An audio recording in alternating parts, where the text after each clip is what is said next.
Hello, good morning. ચલો આપણે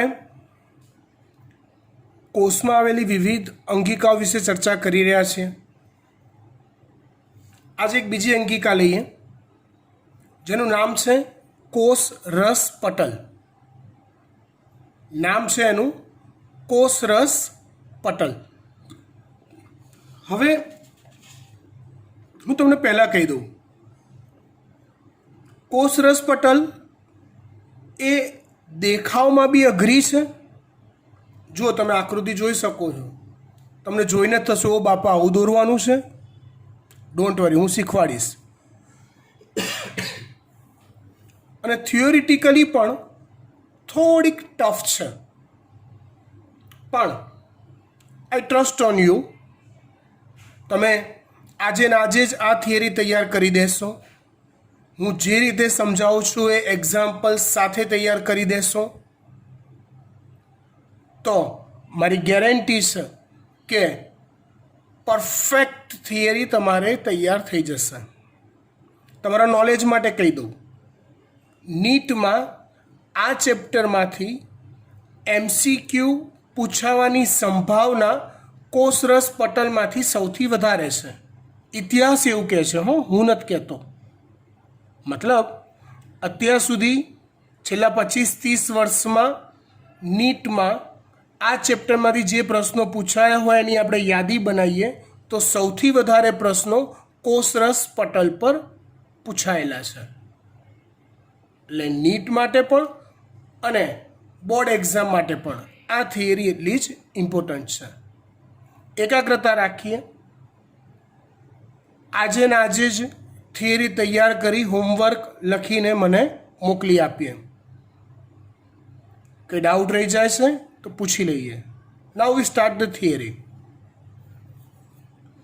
આ જે આકૃતિ આપી છે ને એ આકૃતિ કોષરસ પટલની ફ્લુઇડ મોઝેઇક મોડેલની આકૃતિ છે.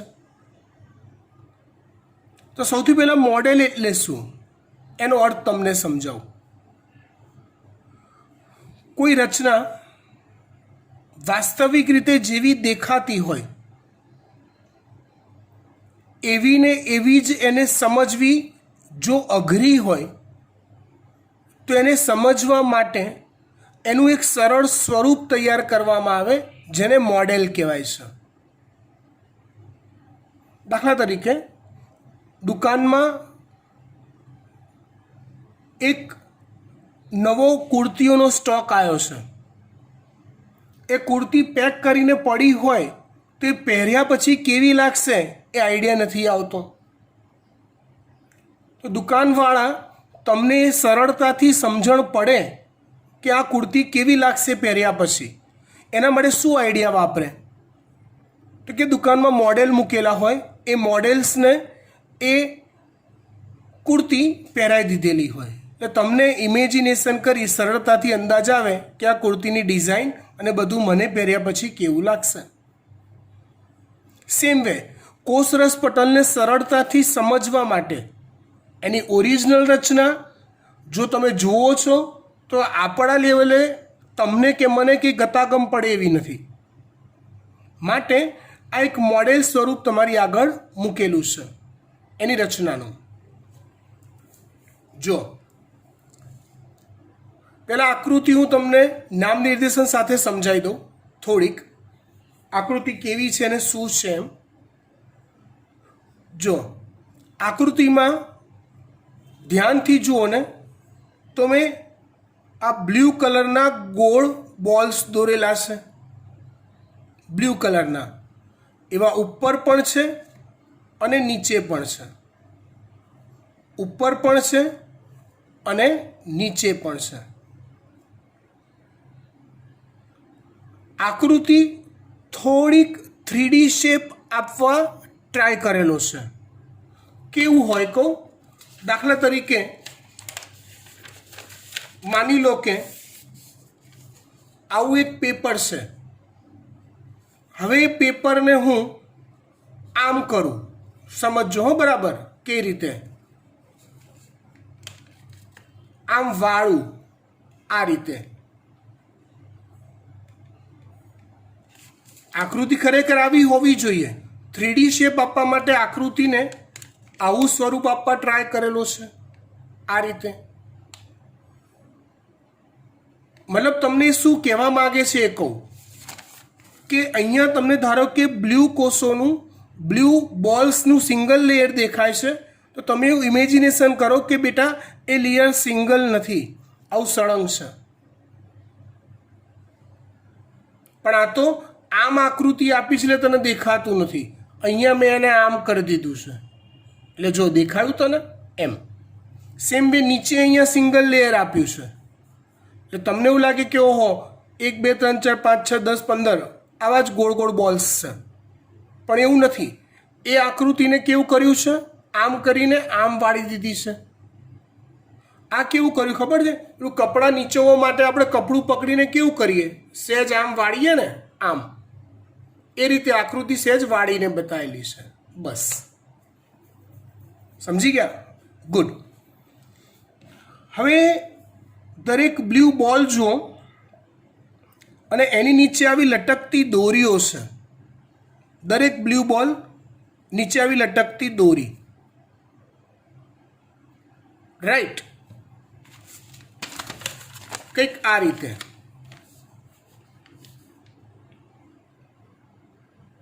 આવો એક બોલ છે અને નીચે આવી લટકતી દોરી છે. બોલ, નીચે લટકતી દોરી, બોલ, આવી લટકતી દોરી, બોલ, લટકતી દોરીઓ. સમજ પડી? આ જે બોલ અને લટકતી દોરી જે છે ને એ લિપિડ છે. શું છે? લિપિડ. કયું લિપિડ છે? તો કે ફોસ્ફોલિપિડ છે.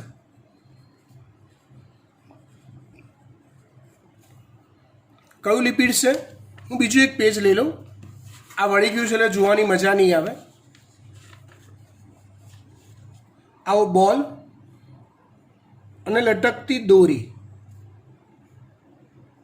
આ બોલ અને લટકતી દોરી જે આપી છે એ લિપિડ છે. તમે આકૃતિ જુઓ તો આકૃતિમાં આવા 2 સ્તર છે. બોલ લટકતી દોરી, બોલ લટકતી દોરી, આ રીતે.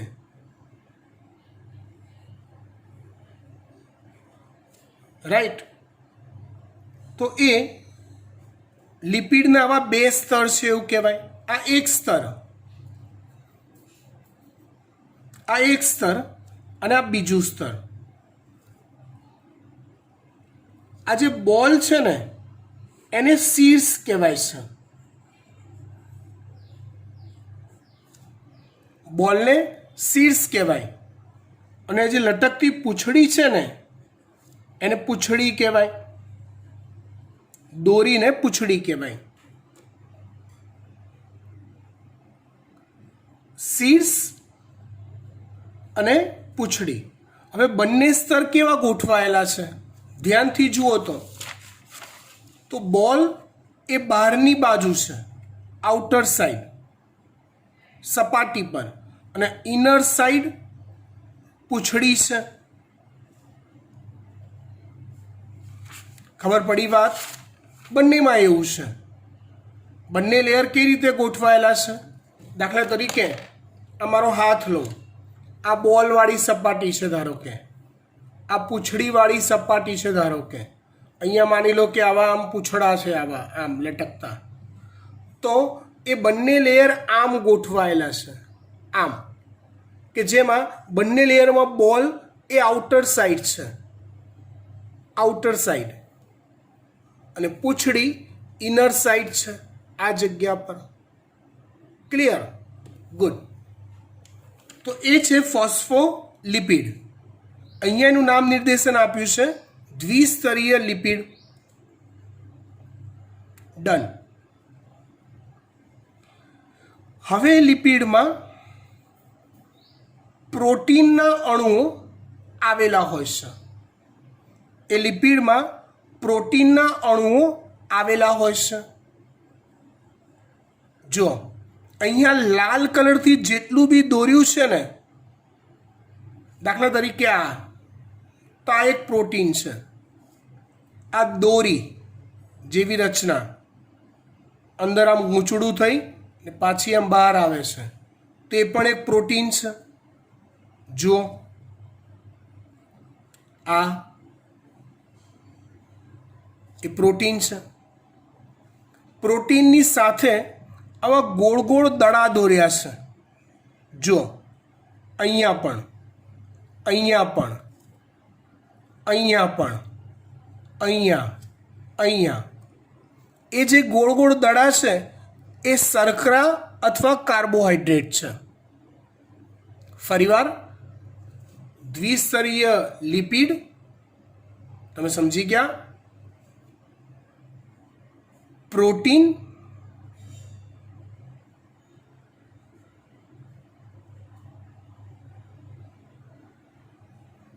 અને એ પ્રોટીન જોડે જોડાયેલા છે એવી શર્કરાઓ અથવા કાર્બોહાઈડ્રેટ. અને ક્યાંક ક્યાંક કોલેસ્ટેરોલના અણુઓ પણ જોવા મળે છે. ક્યાંક ક્યાંક કોલેસ્ટેરોલના અણુઓ પણ જોવા મળે છે. આ થઈ ગઈ આકૃતિ અને એનું નામ નિર્દેશન. દોડતા હું શીખવાડીશ, ચિંતા ના કરશો. પણ આજે તમે થિયરી તૈયાર કરો, આવતીકાલે હું તમને આકૃતિ દોરતા શીખવાડીશ, કેમ કે બંને સાથે કરવા જતાં ટાઈમ બહુ લાગશે. ચલો ચર્ચા કરીએ થિયરીની. આકૃતિ તમારી સામે જ રાખીએ છીએ. તબક્કાવાર સંશોધનો મતલબ કોષરસ પટલ એ આજે શોધવા બેઠા ને આજે એની શોધ પૂરી થઈ ગઈ, બધું સમજાઈ ગયું, મોડલ તૈયાર થઈ ગયું, ચલો ભણવા માટે આપી દો છોકરાઓને. એવું નથી. ધીમે ધીમે ધીમે વર્ષો વીતતા વીતતા એક્ઝેક્ટલી કોષરસ પટલ કેવું છે એ માહિતી પ્રાપ્ત થઈ, પણ ધીમે ધીમે ધીમે એના વિશે જણાતું ગયું. સૌથી પહેલાં તો 1950માં ઇલેક્ટ્રોન માઇક્રોસ્કોપની શોધ થયા પછી તેની વિસ્તૃત રચનાનો અભ્યાસ શક્ય બન્યો. એટલે કોષરસ પટલ વિશેનો વિસ્તૃત અભ્યાસ, ડિટેલ અભ્યાસ ક્યારે શક્ય બન્યો? તો કે 1950માં ઇલેક્ટ્રોન માઇક્રોસ્કોપની શોધ થયા પછી જ. એ પહેલાં એના વિશે આછો પાતળો ખ્યાલ હતો, ડિટેલ માહિતી નહોતી. કોષરસ પટલનો સૌ પ્રથમ અભ્યાસ એ માનવ રક્તકણ પર થયો. સૌ પ્રથમ કોષરસ પટલનો અભ્યાસ માનવ રક્તકણ પર થયો. એટલે માનવ રક્તકણને ઇલેક્ટ્રોન માઇક્રોસ્કોપમાં મૂકી એના કોષરસ પટલનો પહેલી વાર અભ્યાસ કરવામાં આવ્યો. એ અભ્યાસમાં જાણવા મળ્યું કે કોષરસ પટલ લિપિડનું બનેલું હોય છે, જે દ્વિસ્તરમાં ગોઠવાયેલ હોય છે. હમણાં જ મેં સમજાવ્યું, લિપિડના 2 સ્તર હોય છે. આ લિપિડ મુખ્યત્વે ફોસ્ફોલિપિડ હોય છે. લિપિડ મુખ્યત્વે કયું હોય? ફોસ્ફોલિપિડ. હવે ફોસ્ફોલિપિડ એટલે શું?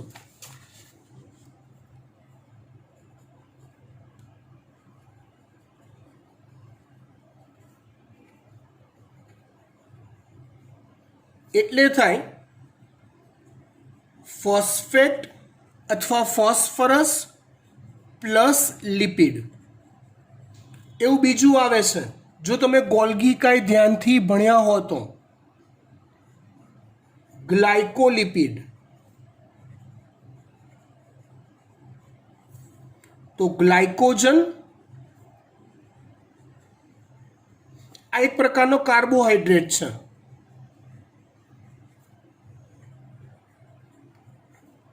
પ્લસ લિપિડ હોય તો એને ગ્લાયકોલિપિડ કહેવાય. એવું બીજું ગોલ્ગી કાયમાં આવતું હતું, જો યાદ હોય તો ગ્લાયકોપ્રોટીન.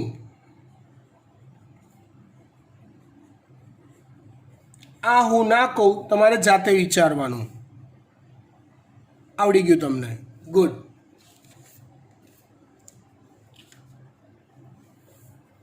ચલો પાછા આવી જઈએ. લિપિડ મુખ્યત્વે ફોસ્ફોલિપિડ હોય છે.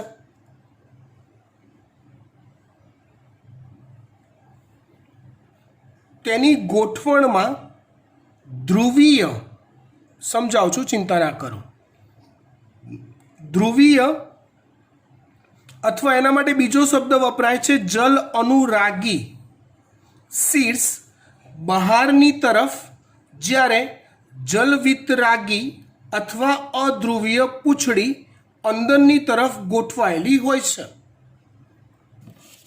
મેં હમણાં તો સમજાયું કે શીર્ષ બહારની તરફ હોય બંને બાજુ અને પૂંછડી અંદરની તરફ હોય,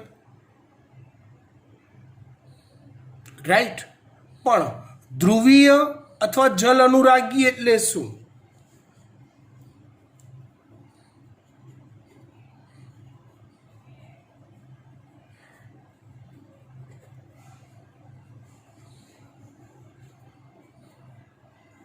તો કે પાણી સાથે પ્રક્રિયા કરી શકે અથવા પાણીમાં દ્રાવ્ય થઈ શકે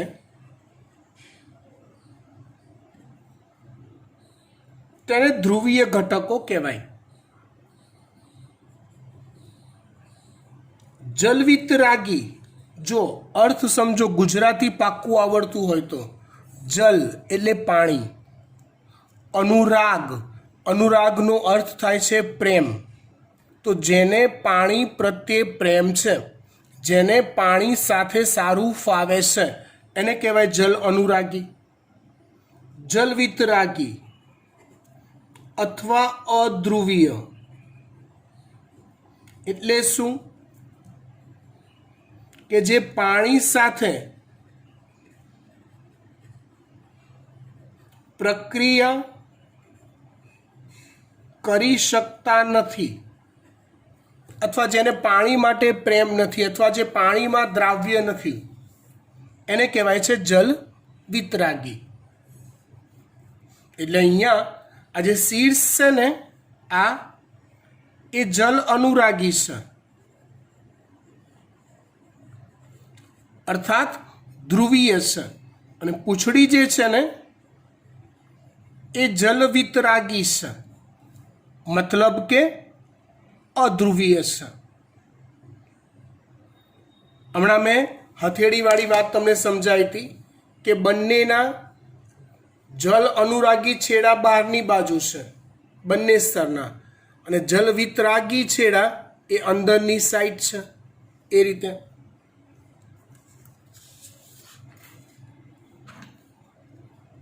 પાછા મૂળ વાત પર આપણે આવી જઈએ. કયો મુદ્દો જોયો છેલ્લે? તો કે લિપિડની ગોઠવણમાં ધ્રુવીય શીર્ષ બહારની તરફ, જ્યારે અધ્રુવીય પૂંછડી અંદરની તરફ ગોઠવાયેલી હોય છે, રાઈટ. ઓકે. પૂંછડી સંતૃપ્ત હાઇડ્રોકાર્બનની બનેલી હોય છે. પૂંછડી શેની બનેલી હોય છે? સંતૃપ્ત હાઇડ્રોકાર્બન. અહીંયા પાછું આપણે એક્સ્ટ્રા વર્ક કરવું પડશે, સમજો બરાબર. હું તમને હાઇડ્રોકાર્બનના બે પ્રકાર કહું. એક છે સંતૃપ્ત અને બીજો છે અસંતૃપ્ત. જો તમે એકલ બંધ, દ્વિબંધ, ત્રિબંધ જેવા બંધથી પરિચિત હશો. જો હાઇડ્રોકાર્બન એટલે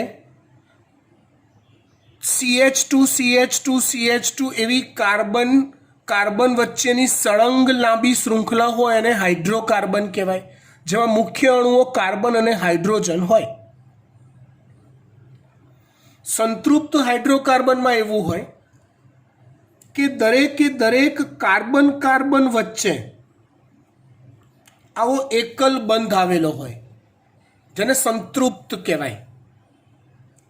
અને અસંતૃપ્ત હાઇડ્રોકાર્બનમાં કેટલાક કાર્બન કાર્બન વચ્ચે આવા દ્વિબંધ આવેલા હોય, ડબલ બોન્ડ હોય. કેમ એવું?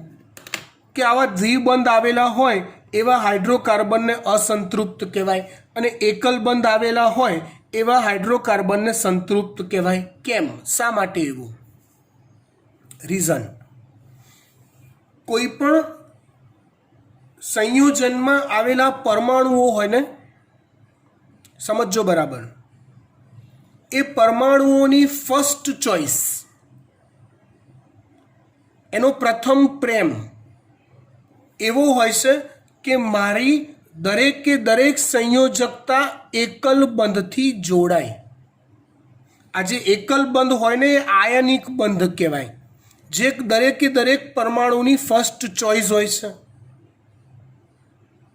જો એવું શક્ય નથી બનતું, તો ના છૂટકે એ દ્વિબંધ રચે છે. આ ના છૂટકેની વાત છે. કે ના છૂટકે યાર એકલ બંધની શક્યતા નથી તો લાવ કઈ વાંધો નહીં, દ્વિબંધથી જોડાઈ જઈએ, બીજું શું. હવે જે હાઇડ્રોકાર્બન આવા એકલ બંધ ધરાવતા હશે એને એની ચોઈસનું મળી ગયું છે ભાઈ. એટલે તમે બહારથી જો બીજા ઘટકો અંદર ઉમેરવા ટ્રાય કરશો તો એ ના પાડી દેશે કે ના ભાઈ ના, મારે જે જોઈએ એ બધું મળી ગયું છે, નો એન્ટ્રી. માટે નો એન્ટ્રી છે, માટે સંતૃપ્ત કહેવાય, ધરાઈ ગયેલું. બસ મારે હવે કોઈ ના જોઈએ, મારે બધા એકલ બંધ થઈ ગયા છે. અસંતૃપ્ત કેમ કહેવાય? તો કે એને ક્યાંક ક્યાંક કોમ્પ્રોમાઇઝ કર્યું છે બિચારાએ, ક્યાંક એ દ્વિબંધથી જોડાયેલો છે. જો એને ચાન્સ મળશે, કોઈક બહારથી કોઈક પદાર્થ અંદર આવવા ટ્રાય કરશે તો એને વેલકમ કહેશે, આવો આવો આવો, મારે ક્યાંક દ્વિબંધ છે એ તોડીને એકલબંધ બનાવવા છે તમારી સાથે જોડાઈને. તો એ દ્વિબંધ તોડી એ પદાર્થ સાથે જોડાઈ, એ પરમાણુ નવો જે અંદર એન્ટર થયો એની સાથે જોડાઈને એકલબંધથી જોડાઈ જશે. અને આ રીતે અસંતૃપ્ત જે હોય એ ધીમે ધીમે સંતૃપ્ત થવા માટે આગળ વધતો રહેશે. ખબર પડી? ઇન શોર્ટ, સંતૃપ્ત હાઇડ્રોકાર્બન એટલે દરેક કે દરેક કાર્બન કાર્બન વચ્ચે એકલબંધ હોય. અસંતૃપ્ત હાઇડ્રોકાર્બન એટલે કેટલાક કાર્બન કાર્બન વચ્ચે દ્વિબંધ હોય. મૂળ વાત પર આવી જઈએ. ચલો, અહીંયા જે પૂંછડી છે ને, લટકતી દોરી, આ રહી, એ દોરી સંતૃપ્ત હાઇડ્રોકાર્બનની બનેલી હોય છે. અને પટલમાં કોઈક જગ્યાએ કોલેસ્ટેરોલની હાજરી પણ હોય છે. જો અહીંયા જે ચર્ચા કરી છે ને, એ બધી ક્રમશઃ થયેલી થોડી શોધ છે. કોઈકે ખાલી એવું શોધ્યું હોય કે ભાઈ લિપિડના 2 સ્તર છે, કોઈકે પછી એવું શોધ્યું હોય કે દરેકે દરેક સ્તરમાં 2 છેડા છે, શીર્ષ અને પૂંછડી. કોઈકે એવું શોધ્યું હોય કે શીર્ષ એ ધ્રુવીય છે, અને કોઈકે એવું શોધ્યું હોય કે ભાઈ પૂંછડી જે છે અધ્રુવીય છે. આમ કરતા સંશોધન આગળ વધતું ગયું.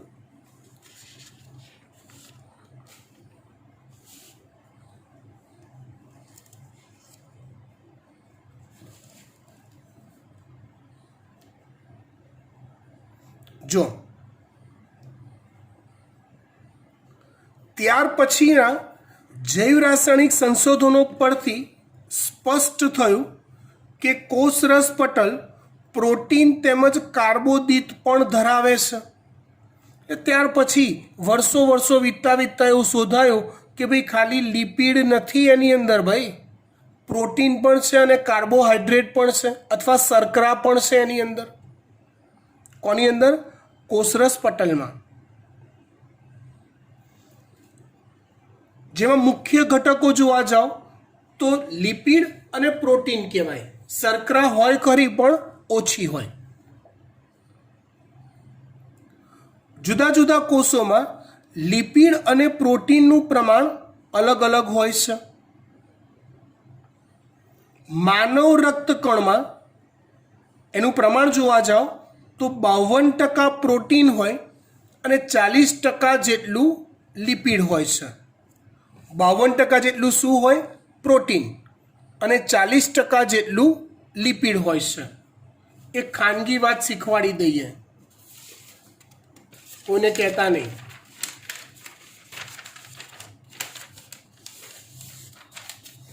જો ધારો કે આ કોઈ કોષ છે,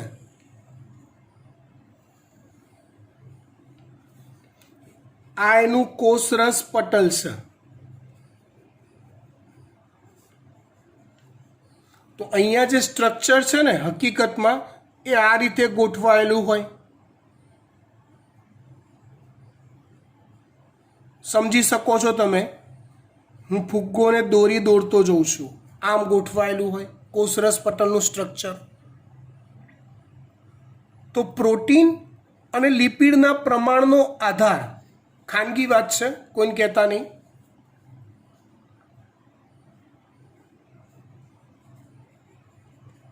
પ્રોટીન અને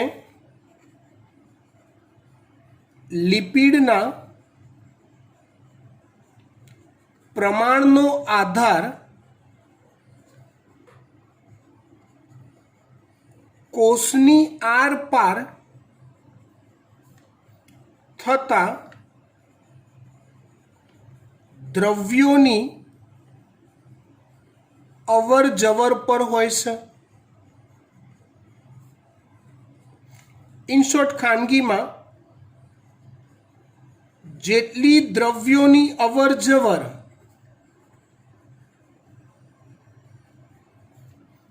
વધુ કરવાની હોય એટલું પટલમાં પ્રોટીનનું પ્રમાણ વધુ હોય, અને જેટલી અવર જવર ઓછી કરવાની હોય એટલું લિપિડનું પ્રમાણ વધુ હોય. જો અહીંયા તમને જે વાત કરી છે ને, એ રક્તકણની કરી છે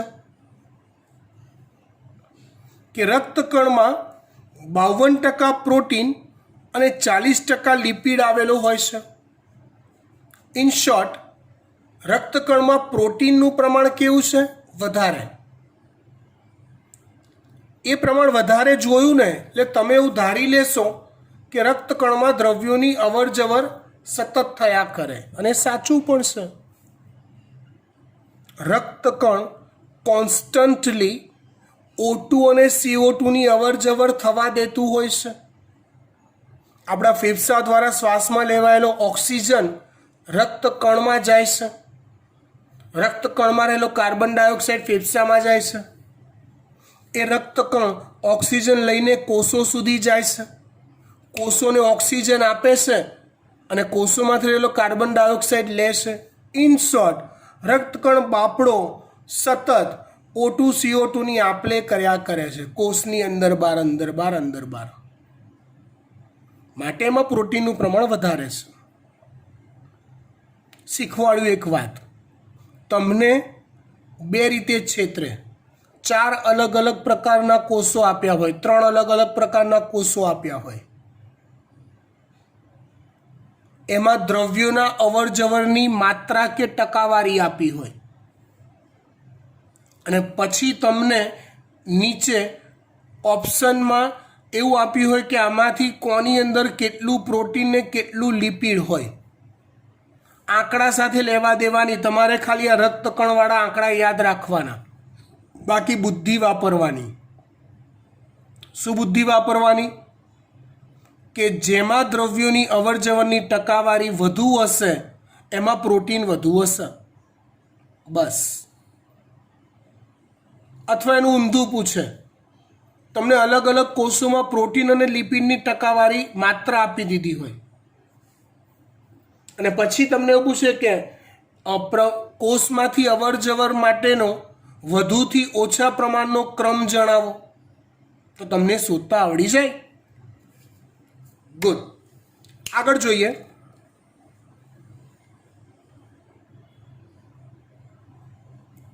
તો પટલમાં આવેલા પ્રોટીનને ગોઠવણને આધારે, પટલમાં પ્રોટીન આવેલા હોય છે એને ગોઠવણને આધારે બે ભાગમાં વર્ગીકૃત કરી શકાય છે.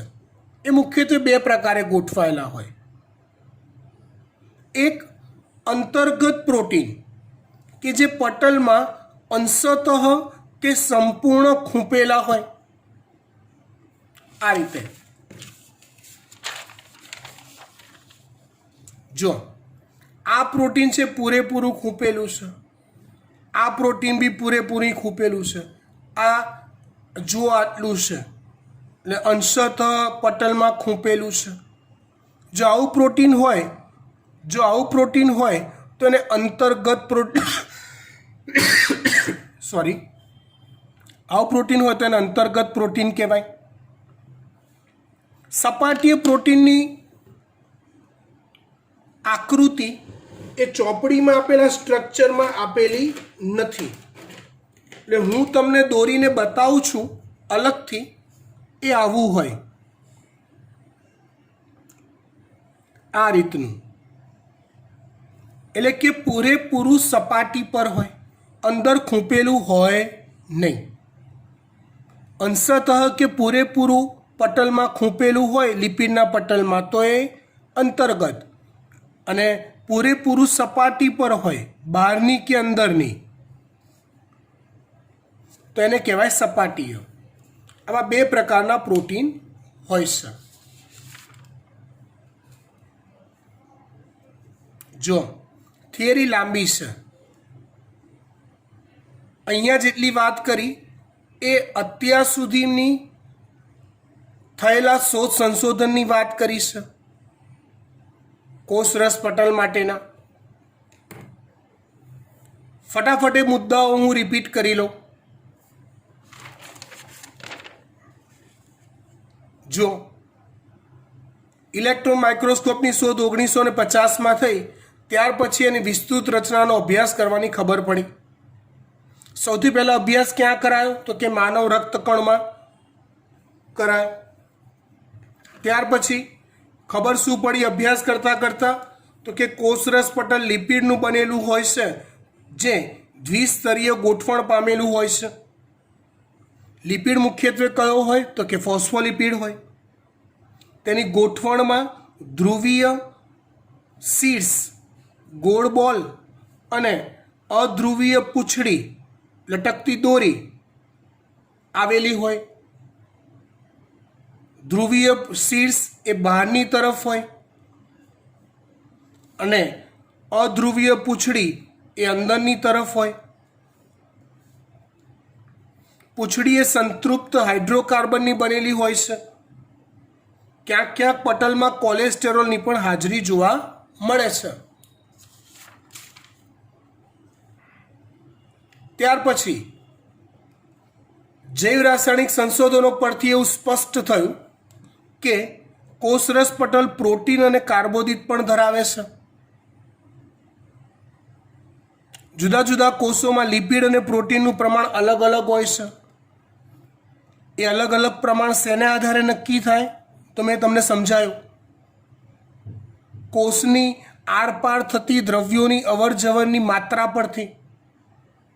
જેટલી દ્રવ્યોની અવરજવર વધુ કરવાની હોય એટલું પ્રોટીન વધુ, અને જેટલી દ્રવ્યોની અવરજવર ઓછી કરવાની હોય એટલું પ્રોટીન ઓછું અને લિપિડ વધુ. માનવ રક્તકણમાં 52% પ્રોટીન હોય છે અને 40% જેટલો ભાગ લિપિડ હોય છે. પટલમાં આવેલા પ્રોટીનને ગોઠવણને આધારે બે ભાગમાં વર્ગીકૃત કરી શકાય છે. અંતર્ગત પ્રોટીન અને પરિઘીય અથવા સપાટીય પ્રોટીન. ત્યાર પછી વાત કરીએ ફ્લુઇડ મોઝેઇક મોડેલ. આજ અત્યાર સુધીની વાત હતી એ ક્રમશઃ થયેલા શોધ સંશોધનોની વાત હતી. હવે વાત કરીએ આપણે ફ્લુઇડ મોઝેઇક મોડેલની. રસ સ્તર એટલે કે કોષરસ સ્તર અંગેનું આ સુધારેલું મોડેલ છે જે સિંગર અને નિકોલસન નામના વૈજ્ઞાનિકોએ આપેલું છે. કયા વૈજ્ઞાનિકોએ આપેલું છે? સિંગર અને નિકોલસને. કઈ સાલમાં? તો કે 1972માં. તમે સમજો 1950માં ઇલેક્ટ્રોન માઇક્રોસ્કોપ પછી કોષરસ પટલના અભ્યાસની શરૂઆત થઈ અને પરફેક્ટ રચના ધરાવતું મોડેલ કોણે આપ્યું? સિંગર અને નિકોલસને છેક 1972માં. વચ્ચે કેટલા વર્ષો વીતી ગયા સંશોધનમાં, આપ સમજી શકો છો. હવે આ મોડેલને ફ્લુઇડ મોઝેઇક મોડેલ તરીકે ઓળખવામાં આવે છે અને સર્વ સ્વીકૃત પામેલ છે, એટલે અત્યારે એક્સેપ્ટેબલ છે કે ભાઈ ફ્લુઇડ મોઝેઇક મોડેલમાં જે પ્રકારે રચના આપેલી છે એવી જ રચના કોષરસ પટલની હોવી જોઈએ. તેમના મત મુજબ, મતલબ કે સિંગર અને નિકોલસનના મત મુજબ લિપિડ અર્ધ તરલતાનો ગુણ ધરાવે છે. અર્ધ તરલતા એટલે શું? તો તમે પાણી લો એક ગ્લાસમાં, એની ઉપર તેલના 4-5 ડ્રોપ નાખો તો એ તેલ એ પાણીની ઉપર તરશે. રાસાયણિક બંધનોથી એ તેલ પાણી સાથે જોડાઈ નહીં જાય.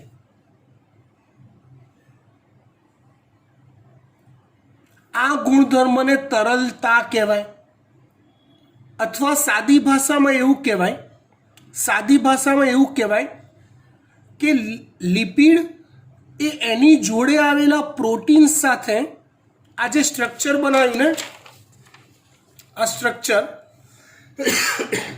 તો જોડે આવેલા પ્રોટીન સાથે કોઈ રાસાયણિક બંધોથી જોડાણ નથી કરતું, સ્વતંત્ર રહેશે. આ પ્રોટીન અંદર ખૂંપેલું છે, આ પણ એ ખાલી ખૂંપેલું છે, રાસાયણિક બંધોથી જોડાયેલું નથી. અને માટે આવું જે પ્રોટીન છે ને એ આ રીતે અંદર કોષરસ પટલમાં ગતિ કરી શકે છે. આમ જરૂર પડે ત્યારે આ બાજુ આવી જાય, અંદર બી જઈ શકે ને પાછું બીજી બાજુથી બહાર પણ આવી શકે. અત્યારે આ સપાટીય પ્રોટીન બનાવ્યું છે તે અંદર બી જાય, પાછું આમ બહાર બી આવી શકે. કોઈ રાસાયણિક બંધોથી આ સ્ટ્રક્ચર નથી બનતું. કહેવાનો ભાવાર્થ, આજે તમને જે પ્રોટીન અંતર્ગત લાગે છે, અંતર્ગત છે સપાટીય બી થઈ જાય, સપાટીય છે અંતર્ગત બી થાય. આ હલનચલન કરી શકતી આઇટમ છે. કોણ? પ્રોટીન. કેમ? કારણ કે લિપિડ અર્ધ તરલતાનો ગુણ ધરાવે છે.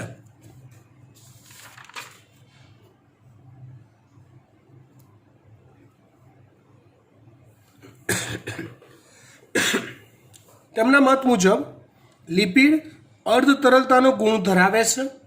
આથી લિપિડના બે સ્તરોની વચ્ચે પ્રોટીન પાર્શ્વીય ગતિ કરે છે. પ્રોટીન પાર્શ્વીય ગતિ કરે છે આ રીતે લિપિડના સ્તરોની વચ્ચે. પટલમાં પ્રોટીનની ગતિ કરવાની ક્ષમતાને લિપિડની તરલતાને આધારે નક્કી કરી શકાય છે. મતલબ શું? તો અહીંયા ફરી પાછી ઓલી કોષરસ પટલમાંથી દ્રવ્યોની અવર જવરની વાત આવી. મુદ્દો ફરીવાર વાંચું.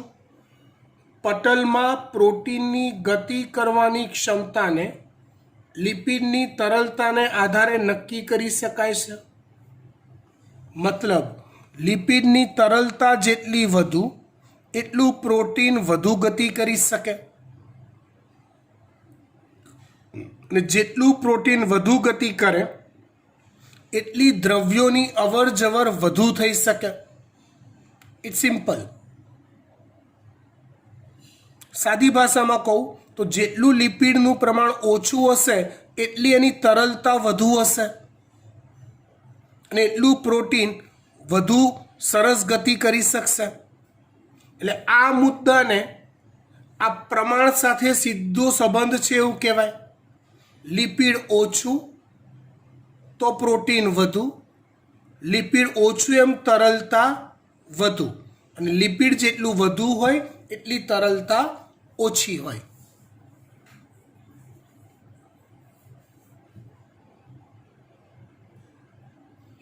પટલની તરલ પ્રકૃતિ, તરલતાનો ગુણધર્મ, કોષની વૃદ્ધિ, કોષનું મોટા થવું, એક તમે મેં સમજાવ્યું હશે. આંતરકોષીય જોડાણ, બે કોષો વચ્ચેનું એકબીજા સાથેનું કનેક્શન. સ્ત્રાવ, હવે કોષો જે છે એ જો કોઈક પદાર્થનો સ્ત્રાવ કરતા હોય તો એ સ્ત્રાવની પ્રક્રિયા. અંતઃભક્ષણ, સૂક્ષ્મજીવને કોષની અંદર લઈ એનો નાશ કરવો એને અંતઃભક્ષણ કહેવાય. સૂક્ષ્મજીવને કોષની અંદર લઈ એનો નાશ કરવો જેને અંતઃભક્ષણ. કોષ વિભાજન વગેરેમાં ઉપયોગી થાય છે. લિપિડ જળ જેવું નથી, છે પણ ફ્લેક્સિબલ છે, તરલતાનો ગુણ ધરાવે છે. એના લીધે કોષોની વૃદ્ધિની પ્રક્રિયા, બે કોષો વચ્ચેનું કનેક્શન, સ્ત્રાવ, અંતઃભક્ષણ, કોષ વિભાજન જેવી પ્રક્રિયાઓમાં આ મોડેલ ઉપયોગી થાય છે. કોષરસ પટલનું સૌથી મહત્વનું કાર્ય અણુઓની તેની આરપાર વહન કરાવવાનું છે. અણુઓની તેની આરપાર, કેમ કે જુઓ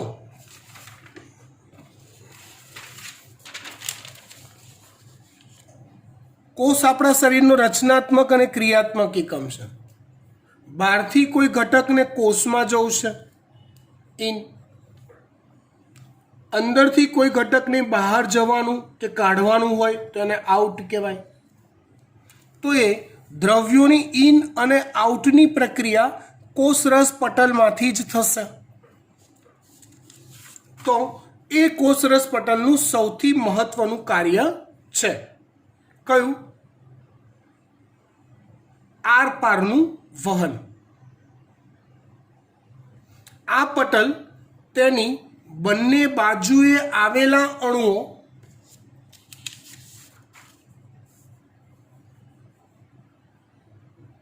માટે પસંદગીમાન પ્રવેશશીલ પટલ તરીકે વર્તે છે. માટે પસંદગીમાન પ્રવેશશીલ પટલ તરીકે વર્તે છે. હવે પસંદગીમાન પ્રવેશશીલ પટલ સમજાઈએ તમને.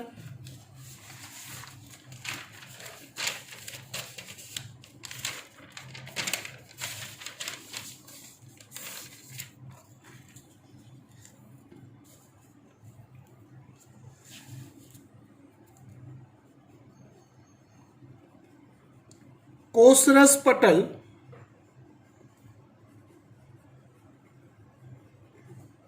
એ પસંદગીમાન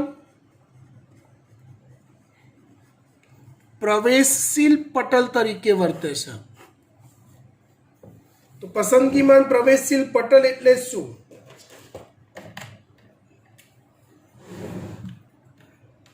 તો જુઓ,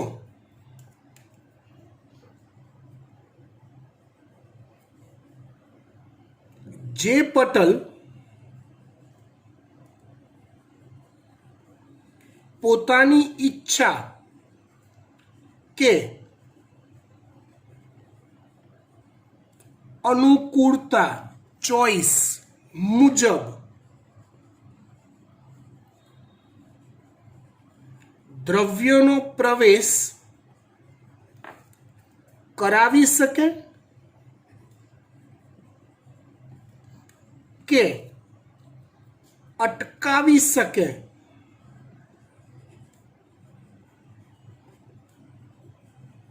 તેવા પટલને પસંદગીમાન પ્રવેશશીલ પટલ કહેવાય છે. આમ તો એની વ્યાખ્યામાં બધું આવી ગયું, નામમાં બધું આવી ગયું. કોષરસ પટલમાંથી દ્રવ્યોની અવર જવર, તો કે કોષરસ પટલની પસંદગીશીલતા પર આધારિત છે. તમે કોષને કોઈક મોટી હસ્તી ધારી લો અને એનો બંગલો છે એવું ધારી લો. તે બંગલાની અંદર કોઈકે જવું કે ના જવું એ બંગલાનો માલિક નક્કી કરશે. સેમ વે કોષમાં કોઈકને પ્રવેશવા દેવો કે એના પ્રવેશને અટકાવવો, અંદરથી કોઈકને બહાર ફેંકવો કે ના ફેંકવો, ના જવા દેવું, એ બધું કોષરસ પટલ નક્કી કરે છે. પસંદગીને આધારે એને જરૂર પડે એ મુજબ એ કામ કરે. સમજી ગયા?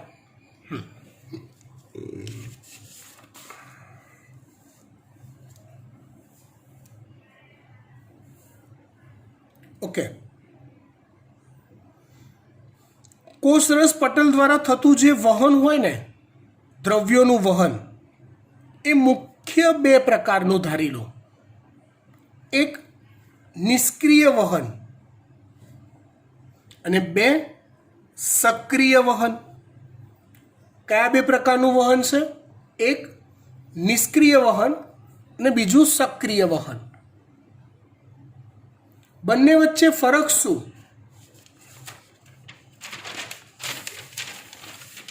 તો કંઈક આ રીતે.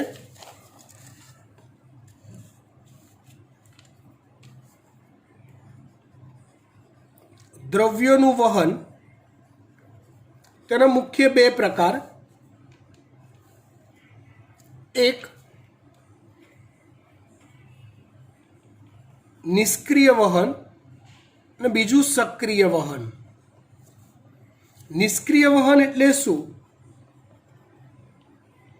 તો કે શક્તિની મદદ વગર થતું વહન. કોષ માટે અગાઉ કણાભ સૂત્રમાં વાત કરી હતી. કોષ માટે શક્તિનો અર્થ થાય એટીપી. તો એટીપીની મદદ વગર આપમેળે શક્તિ વાપર્યા વગર જે વહન થાય એને નિષ્ક્રિય વહન કહેવાય. સક્રિય વહન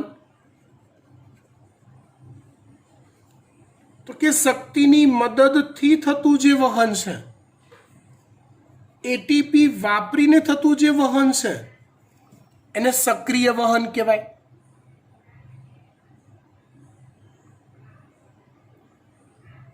ફરી પાછું મેં રસધાનીમાં તમને એક વાત સમજાવી હતી, એ રિપીટ કરું, ધ્યાન આપજો.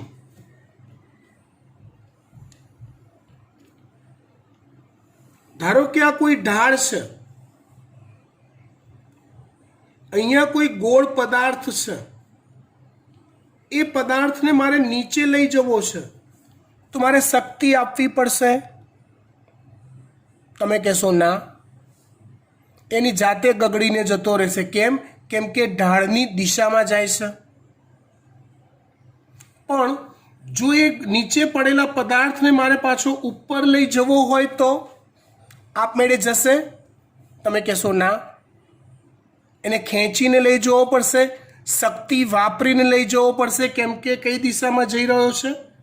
ઢાળની વિરુદ્ધ દિશામાં. ઢાળની વિરુદ્ધ દિશામાં આપમેળે નહીં જાય. તમારું એક્ટિવા તમે અંડરબ્રિજમાંથી પસાર કરતા હો તો શરૂઆતમાં તમે રેસ આપવાની બંધ કરી દેશો. કેમ કે ઢાળ છે, શક્તિ વગર એમને મેં ગગડી જશે. અને જેવો અંડરબ્રિજ ઉતરીને પછી જ્યારે ચઢો છો, એ ચઢાણ આવશે એટલે ફરી પાછી તમારે રેસ વધારે આપવી પડશે. કેમ કે ઢાળની વિરુદ્ધ દિશા છે, શક્તિ વાપરવી પડશે.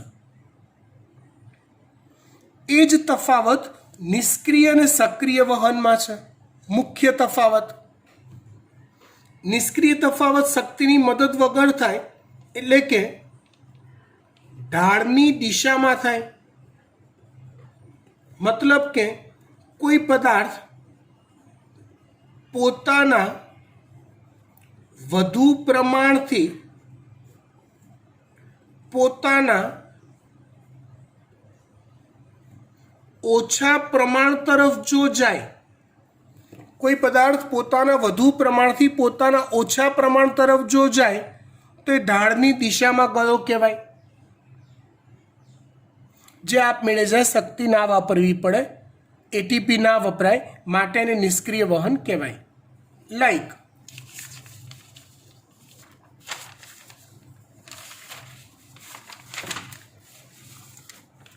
ધારો કે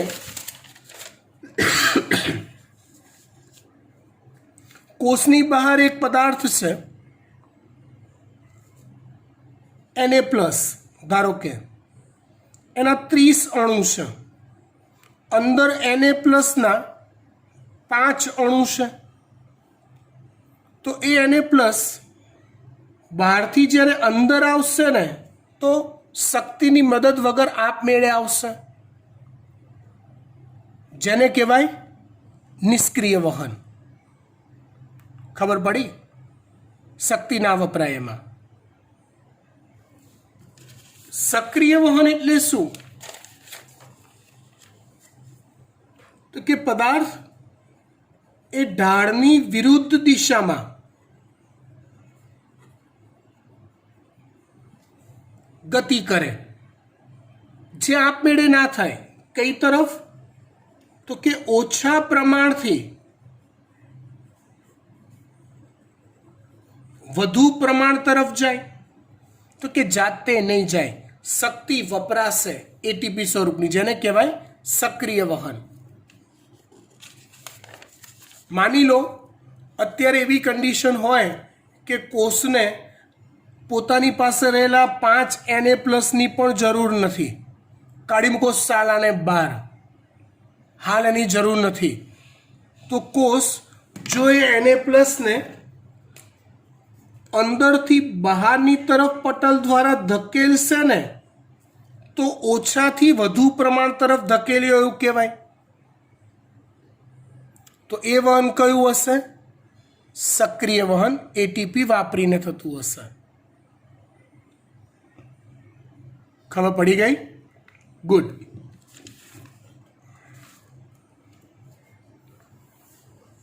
હવે નિષ્ક્રિય વહનના વિવિધ પ્રકારોની ચર્ચા કરીએ.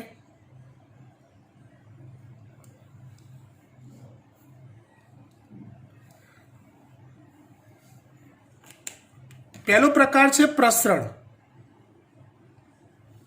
તટસ્થ દ્રવ્યો એટલે કે નોન આયનિક, ધન કે ઋણ વીજભાર ન ધરાવતા હોય એવા દ્રવ્યોને તટસ્થ કહેવાય.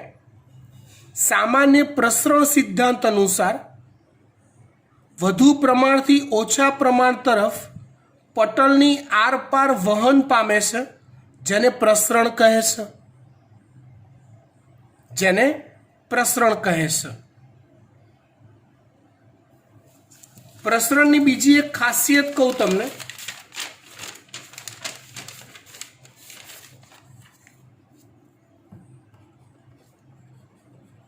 પ્રસરણની ક્રિયા પટલના કોઈ પણ લિપિડ ભાગમાંથી થઈ શકે છે. પ્રસરણ થવા માટે કોઈ બેન્ડ હોતો નથી કે તારે અહીંથી જવાનું અહીંથી નહીં જવાનું એવું. સમજો. બીજો પ્રકાર છે આશ્રુતિ. આમ જોવા જાવ તો પ્રસરણ જ થયું, પણ પાણીનું પ્રસરણ. પાણી પોતાના વધુ પ્રમાણથી ઓછા પ્રમાણ તરફ પટલની આરપાર ગતિ કરે છે. આવી ગતિને પાણીની, આવી ગતિને આશ્રુતિ કહે છે. એટલે આમ તો પ્રસરણ જ થયું, વધુ પ્રમાણથી ઓછા પ્રમાણ તરફ જવું, ઢાળની દિશામાં જવું, શક્તિ વગર જવું. પણ જો આવું પાણી માટે થાય તો એને આશ્રુતિ કહેવાય. ત્રીજું અને અગત્યનું છે સાનુકૂલિત વહન. ધ્રુવીય અણુઓ, આયનિક અણુઓ અધ્રુવીય લિપિડના સ્તરોમાંથી પસાર થઈ શકતા નથી. આવા અણુઓને પટલમાં ખૂંપેલા પ્રોટીનના ઉપયોગ દ્વારા પસાર થવું પડે છે. મતલબ આવા અણુઓ જે આયનો હોય, ધ્રુવીય હોય, એ બોરી બામણીના ખેતરની જેમ ગમે ત્યાંથી પસાર નહીં થઈ શકે. એને પસાર થવા આવા પ્રોટીનનો ઉપયોગ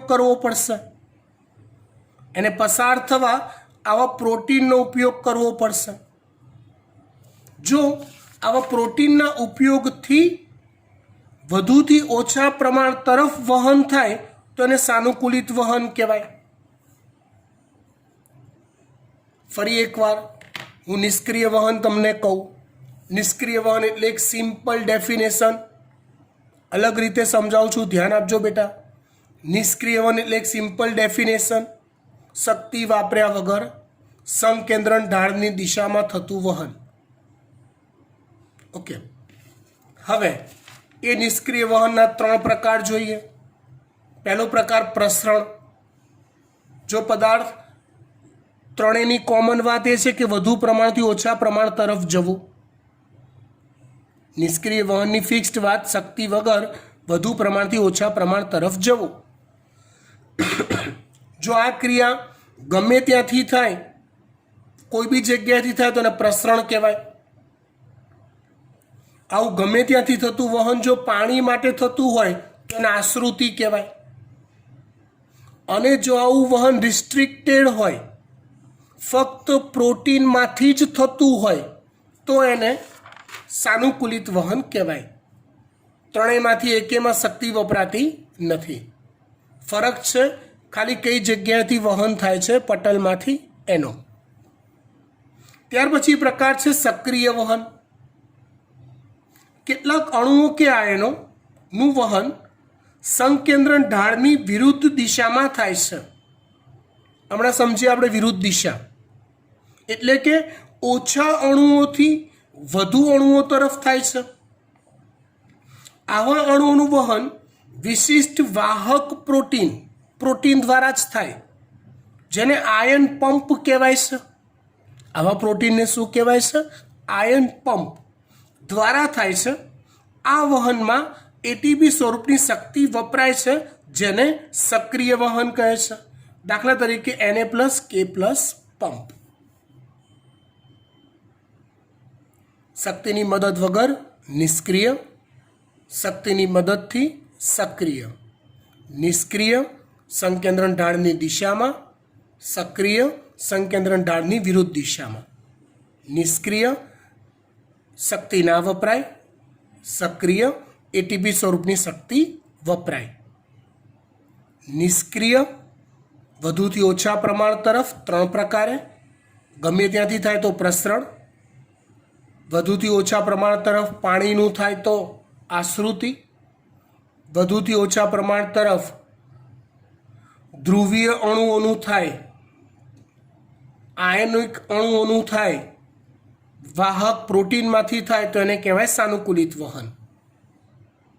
અને સક્રિય વહન ઢાળની વિરુદ્ધ દિશામાં વિશિષ્ટ વાહક પ્રોટીન, જેને આયન પંપ કહેવાય, એના દ્વારા જો વહન થાય તો એને કહેવાય સક્રિય વહન. આટલે સુધી રાખીએ છીએ. Okay, by.